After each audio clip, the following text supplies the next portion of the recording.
एक बार जोरदार तालियां बजाइए कभी ये जागरूकता चाहिए आपकी। ये जागरूकता अगर बनी रहेगी तो ये कवि सम्मेलन अपनी ऊंचाइयों तक पहुंचेगा। ये जो तालियां हैं आपकी तालियां हम सबके लिए पल्स पोलियो ड्रॉप का काम करती हैं, 2 बूंद जिंदगी की।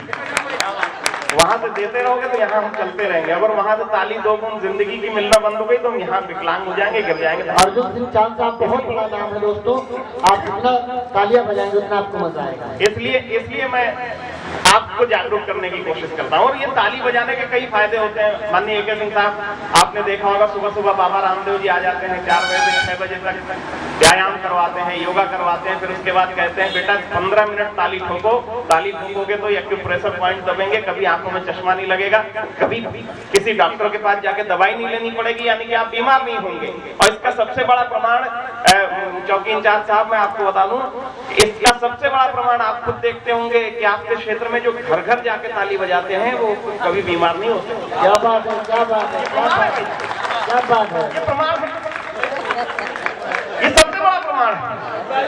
बहुत अच्छी बात है जी बिल्कुल, आपकी ये जागरूकता बनी रहे इसलिए तो ये ताली आली बजाते रहिए। अच्छा, दूसरा क्या है, दूसरी एक और चीज बता देना चाहता हूँ। इस मंच पे बहुत बड़े बड़े कवि बैठे हैं, हनीम राणा साहब जैसे लोग, राजकुमार अंजुम जैसे लोग यहाँ यूं ही नहीं पहुंच गए। 4 पंक्तियां इनके कदमों में रखता हूँ। सुनिएगा, किसी ने कहा कि जहाँ पेड़ पर 4 दाने लगे हैं, हजारों तरफ से निशाने लगे हैं।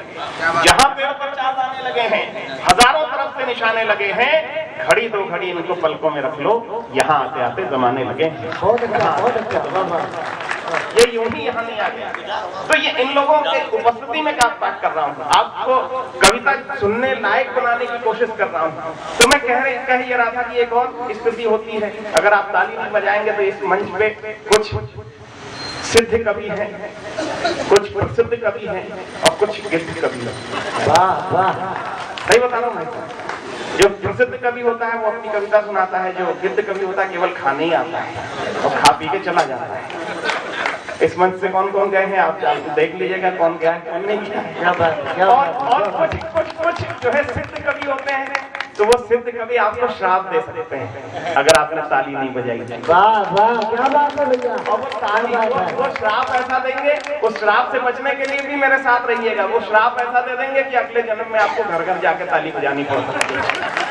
इसलिए श्राप से बचने के लिए भी थोड़ा सा मेरे लिए माहौल बनाइएगा। आइए 4 पंक्तियों से बात शुरू करता हूँ। मैं गुफ्तगू करना चाह रहा था 1 मिनट की आदरणीय AK सिंह साहब की उपस्थिति में, आदरणीय रामायण जी की उपस्थिति में एक बात बताना चाहता हूँ दोस्तों। शेख आजाद को नमन करते हुए, शेख आजाद की भावनाओं का कद्र करते हुए, भावनाओं की कद्र करते हुए, इनका सम्मान करते हुए और इनको सैल्यूट करते हुए, पिछले 5 सालों में आपने देखा ईद कभी दिवाली के साथ आई, कभी रक्षाबंधन के साथ आई, कभी दशहरे के साथ आई। तो ये इसमें बहुत बड़ा कोई कमाल नहीं था। हम आप ये सोच रहे थे कि ये क्या हो रहा है, ये केवल उसका नियम था, कुदरत का कानून था। ये हमें कुदरत ये सिखाना चाह रही थी कि तुम सबसे बड़ा मैं हूँ, मैं जब जो चाहूँ वो कर सकता हूँ, तुम कुछ नहीं कर सकते हो। चाहे जितना तुम धर्म के नाम पे लड़ लो, चाहे जितना जात के नाम पे लड़ लो, होगा वही जो जिसे मैं चाहूँगा। एक अच्छा बताना चाहता हूँ दोस्तों, मुस्लिम धर्म में कभी भी मरने के बाद किसी को जलाया नहीं जाता, मगर